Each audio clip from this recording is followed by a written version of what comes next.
Welcome to this quick tutorial on how to place a test order for your Shopify store. Running a test order is one of the most important steps before you launch.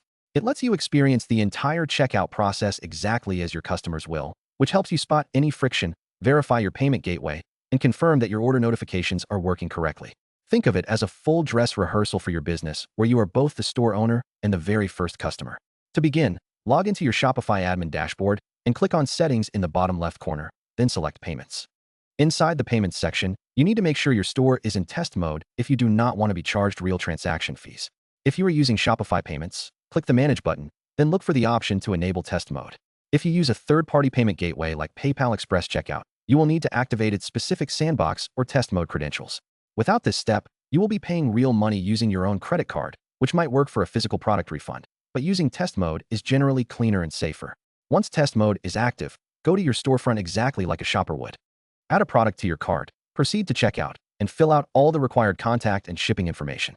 When you reach the payment page, Shopify provides some magic numbers for you to use as credit card details. For the name on the card, you can type bogus gateway. For the card number, you must type 1, followed by 9 more ones, so 11 total. Then enter any future expiration date and any 3-digit security code. This special code combination tells Shopify to simulate a successful transaction instantly. After you click Pay Now, you will see the thank you confirmation page. But your job is not quite finished yet. Go back to your Shopify admin and navigate to the Orders page.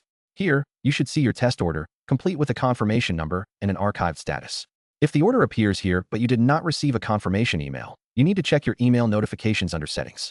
If the order does not appear at all, you likely have a technical issue with your payment gateway that needs support attention. Once you are fully satisfied, remember to go back into your payment settings and disable the test mode, so you are ready to accept real orders and make real sales.